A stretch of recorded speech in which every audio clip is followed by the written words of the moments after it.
AI 앤 로보틱스를 합쳐놨거든요. 네. 머리에 해당되는 게 이제 AI 기술과 로봇 기술은 같이 갈 수밖에 없어요. 인컴 자산 계속 보셔야 됩니다.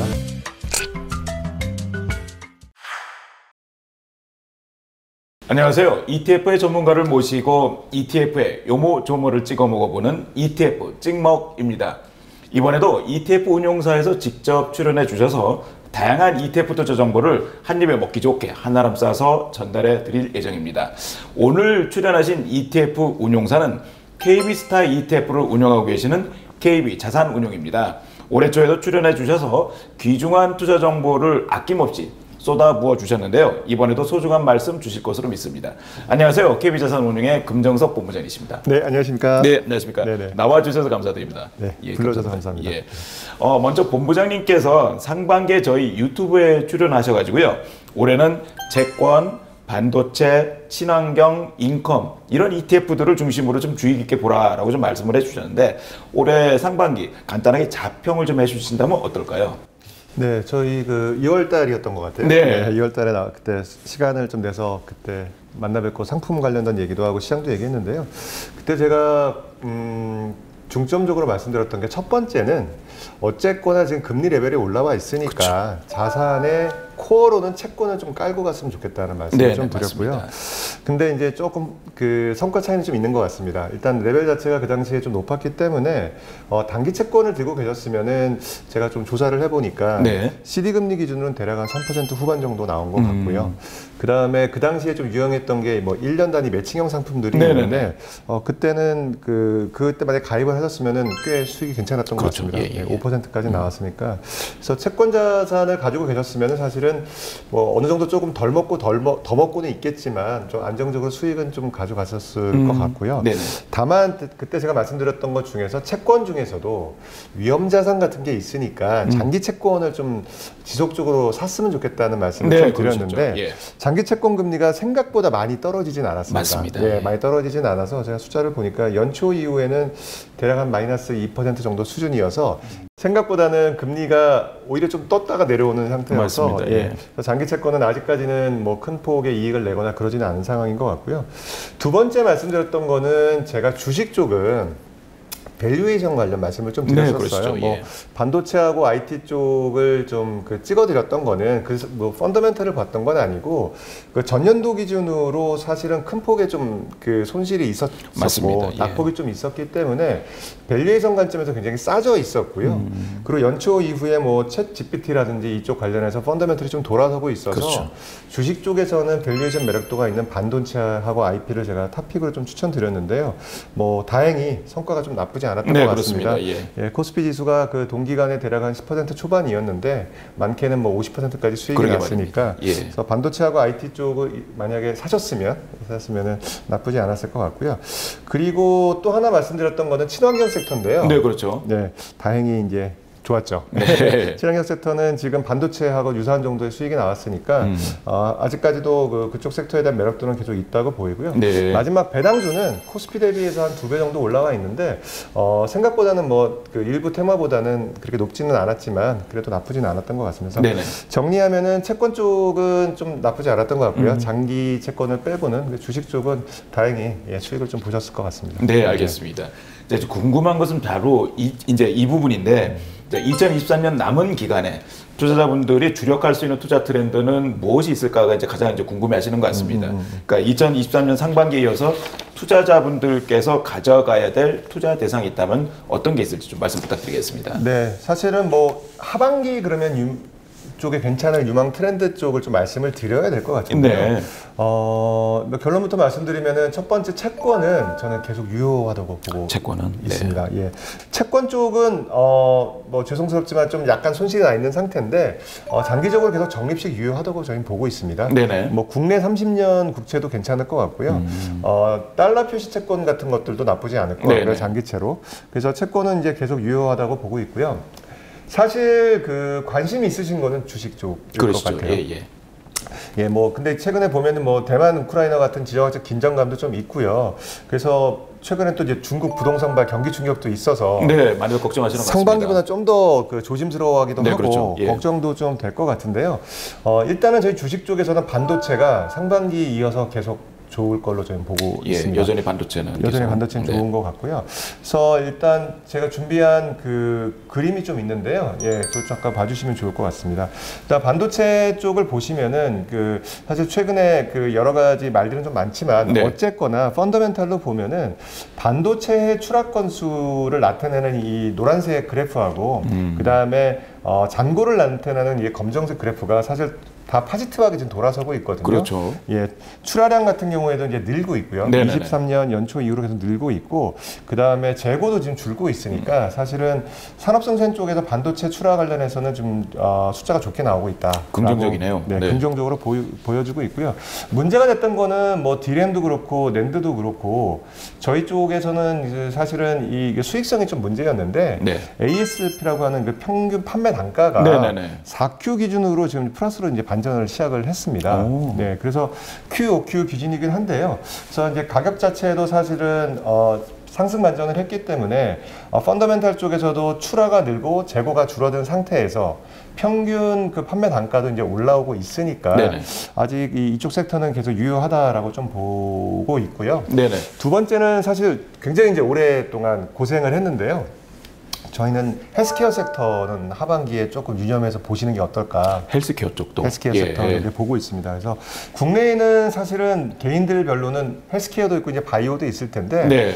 손실이 꽤 크게 나셨을 것 같아요. 작년부터 해서. 꽤 고점 대비 상당히 큰 폭의 하락을 좀 절반 기록했습니다. 이상이죠. 그렇죠. 예. 많게는 7, 80%까지 손실 나신 분들도 많으신데 이 헬스케어 섹터가 사실은 뭐 2008년이라든지 2012년, 16년 같은 이런 경기 침체가 있었을 때 EPS를 보면은 네. 사실 전체 그 섹터 기준으로 보시면은 굉장히 잘 버티는 섹터입니다. 경기 불황기에. 불황기에 예, 오히려. 그래서 희망을 잃지 말고 좀 이렇게 긍정적으로 보는 게 어떨까 생각 갖고 있고요. 네네. 또 하나는 국내에서 사실 상반기 때 보면은 2차 전지하고 반도체 섹터 쪽에 사실은 그 투자 심리가 되게 좋았었는데 그렇죠. 헬스케어 쪽은 아직까지 최근에 조금 돌아서고 있지만 자금들이 많이 몰리지는 않고 있거든요. 네네, 예. 하지만 하반기로 갈수록 이제 금리가 좀 낮아지는 상황이라고 좀 전제를 한다고 하면은 이 그로스가 있는 이 성장주에 대한 사실은 수급들이 좀 좋아질 거고요. 네. 그렇게 되면은 사실은 성장주 쪽에서 금리가 낮은 상황에서 좋은 섹터가 뭐냐, 그리고 경기 침체가 왔을 때도 잘 버티는 섹터가 뭐냐 했을 때도 헬스케어 봐야 되고, 네네. 무엇보다도 제가 이제 가장 좋게 보는 거는 쌉니다. 그렇죠. 네. 성장주 섹터 중에서 이렇게까지 밸류에이션이 낮으면서 괜찮은 섹터는 좀 몇몇 개 보이지 않기 때문에 일픽으로는 반도체는 계속 국내와 네, 네네. 해외 보시면서 헬스케어 쪽도 좀 봐주시는 게 어떨까 그렇게 생각하고 있습니다. 네, 본부장님, 반도체와 헬스케어도 상당히 좀 좋을 것 같은데 또 지켜볼 만한 테마, 아이디어가 있을까요? AI 관련된 네네. 상품들은 좀 눈여겨 보시는 게 좋을 것 같습니다. AI하고 이제 로봇 관련 상품들인데 이게 특이한 게 미국에 상장된 AI나 로봇 관련된 상품들을 보시면은 AI ETF, 로봇 ETF 이렇게 나눠서 상장되어 있지 않습니다. 이름을 보시면 네. AI and Robotics처럼 이렇게 두 개를 합쳐놨거든요. 네. 그래서 이제 그렇게 좀 상품들이 구성되어 있는데 그게 이유를 보시면은 일단 펀더멘탈로 보면은 저희가 이제 부정할 수 없는 거는 향후에 한국 사회도 마찬가지고 노령 인구가 이제 증가가 이제 되다 보니까 그다음에 출산율도 떨어지잖아요. 네. 그랬을 때는 생산 관련해서는 로봇 도입이 이제 선택이 아닌 필수로 장기적으로 갈 거는 맞고요. 그렇죠. 그러다 보니까 AI하고 로봇 시장이 이제 2030년까지 두 자리 이상, 38%, 뭐 40% 이렇게 성장할 거로 보고 있거든요. 그래서 펀더멘탈은 좀 그런데 저희가 이제 AI하고 로봇을 왜 같이 봐야 되냐면 기본적으로 AI는 이제 두뇌에 해당되는 거거든요. 그렇죠. 그래서 어떤 저희가 생산성을 위한 인간을 도와줄 수 있는 것을 만들 때 머리에 해당되는 게 이제 AI일 것이고요. 그걸 실제로 움직이는 게 로봇일 텐데, 네네. 그래서 AI 기술과 로봇 기술은 같이 갈 수밖에 없습니다. 그래서 이 관련된 기술을 둘 다 가져가는 중첩되는 기업들이 좀 많고요. 그래서 이거는 함께 가져가는 테마로 보시는 게 좋을 것 같고요. 하반기로 갈수록 또 특히 장기로 갈수록 이 관련된 상품들과 종목들은 유심히 보는 게 좋을 것 같습니다. 그래서 AI와 로봇은 구조적인 성장을 보고 있습니다. 예. 마지막으로는 계속 말씀드린 건데 인컴 자산 계속 보셔야 됩니다. 예. 노후를 준비할 때 매년 배당을 늘리는 기업들에 투자한다라는 거는 되게 안정적으로 자산을 가져가는 그렇죠. 거거든요. 네네. 그래서 배당 성장주 혹은 뭐 KB스타 저희 관련 상품들도 있으니까 같이 봐주시면은 이거는 장기적으로 가져가셔도 뭐 충분히 매력적인 자산이다. 예, 그렇게 보고 있습니다. 네, 알겠습니다. 그 시장은 좀 항상 좀 어려운 것 같긴 한데요. 예, 그래서 또 더군다나 이제 요즘 같은 경우는 그 금리 그게 또 문제의 열쇠고리다 보니까 시장 판단하는데 상당히 좀 어려운 것 같습니다. 그래서 2023년 하반기에도 난이도가 높을 것 같은데 투자자분들께서 ETF 투자할 때 좀 주의할 부분이 있다면 그러니까 KB스타의 해안으로 좀 짚어주시면 감사하겠습니다. 일단은 그 연금이라든지 이런 계좌를 좀 많이 쓰시는 게 좋을 것 같아요. 연금으로? 그러니까, 네네. 제가 이제 그 데이터를 좀 보다 보니까 그 한 5년 정도 되겠네요. 5년 정도 동안에 개인들이 사실은 그 ETF를 이제 순매수 누적한 거를 봤더니 규모가 꽤 크더라고요. 한 23조 정도 됩니다. 23조나 됩니다. 그러니까 5년 동안 개인들이 한 누적해서 한 23조 정도의 ETF를 매수하셨는데 네. 그 중에 그 국내 5대 증권사인 연금 계좌에서 ETF를 갖고 있는 잔고를 봤더니 한 10조 돼요. 상당히 크네요. 그렇죠. 네. 그러면은 개인들이 최근 5년간 23조를 사셨는데 네. 한 10조 정도 연금을 이용하신 거거든요. 그러게요. 이거는 굉장히 고무적인 일이라고 생각합니다. 그래서 적극적으로 쓰고 계신 부분들 그리고 준비하는 거니까 네. 고무적이라고 생각하고요.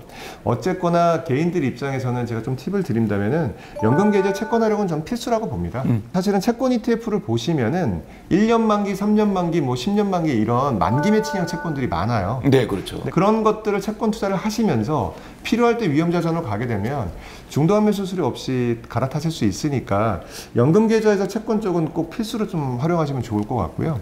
또 하나는 이제 퇴직연금 계좌 같은 경우에는 회사도 그렇고 월 단위로 이제 그 계속 쌓아가는 형태잖아요. 네네네. 회사에서 넣어주는 그러니까. 거니까요. 그런 것들을 좀 그냥 그 요구불 예금처럼 놔두지 마시고 이제 그런 것들도 잘 이용하시면 쏠쏠하거든요. 그렇겠네요. 손실도 잘 안 나니까. 그래서 정리하면은 연금 계좌에서 채권 ETF는 필수로 쓰셔야 된다. 예, 그거를 좀 말씀드리고 싶고요. 네네. 이 장기 채권 ETF는 그 환율을 꼭 보셔야 됩니다. 그렇죠. 그 환율 부분이 상당히 좀 민감하게 작동하더라고요. 예. 그 환 변동성이 작지도 않습니다. 그러니까 말입니다. 예. 그래서 저희가 채권을 투자를 하는데 환이 붙어 있는 해외 채권을 할 때는 환율을 꼭 보셔야 되고요. 그래서 환해지된 상품들을 좀 고르시는 것도 나쁘지 않고요. 대신 이제 좀 유념하셔야 될 거는 환해지를 했다라는 거는 사실은 뭐 비용이 든다라고 보시면 그러니까 그만큼의 비용을 감수를 네. 하면서도 투자를 하는 거니까. 네. 예. 그래서 30년 국채를 이제 미국에 투자하실 경우에는 환해지된 상품인 경우에는 네. 그 원하는 그 기대하는 수익률에다가 환해지 비용 낮지는 않거든요. 대략 한 2% 정도 되니까 그런 비용을 감안하시면서 투자를 하고 그랬을 때는 상대적으로 이제 국내 30년 채권 같은 거 살 때는 환 비용을 제거하고 쓸 수 있으니까 그러니까요. 어떤 게 유리하냐. 그러니까 30년 국채 해외 같은 경우에는 레벨이 높으니까 빠질 때 좀 더 큰 폭으로 먹을 수 있다라는 기대는 있지만 그렇죠. 국내는 좀 낮겠죠. 하지만 환 비용까지 감안하시면서 잘 저울질하시면서 채권은 장기 채권을 가져가시는 게 어떨까? 네네네. 예, 그런 생각을 좀 해보고요. 예. 마지막으로는 채권 ETF는 매매 자주 하시면 안 됩니다. 예, 호가 비용이 크기 때문에요. 네. 그러니까 저희가 채권 ETF에서 특히 단기 같은 경우에는 기대하는 게 뭐 1년에 2자릿수가 아니잖아요. 그렇죠. 연 기준으로 뭐 한 4% 기대하는 그러니까요. 건데 예. 계속 매수매도 하시면 그 수수료가 드니까 예, 채권 ETF는 일단은 끌고 간다. 이런 관점으로 좀 보시면 어떨까 생각해 봅니다. 네, 알겠습니다. 본부장님 말씀 들어보니까 2023년 남은 기간 상당히 좀 불확실해 보였는데 뭔가 한 가닥 희망이 좀 보이는 것 같습니다. 감사합니다. 감사합니다. 예, 감사합니다. 저희 삼성증권에서는 투자자분들께서 ETF에 대한 시각을 넓히고 ETF 투자에 대해 하나라도 도움이 되어드리고자 ETF 찍먹 시리즈를 기획하고 있습니다. 다음에도 ETF 전문가를 모시고 맛있고 영양가 높은 투자 코스를 준비하도록 하겠습니다. 감사합니다.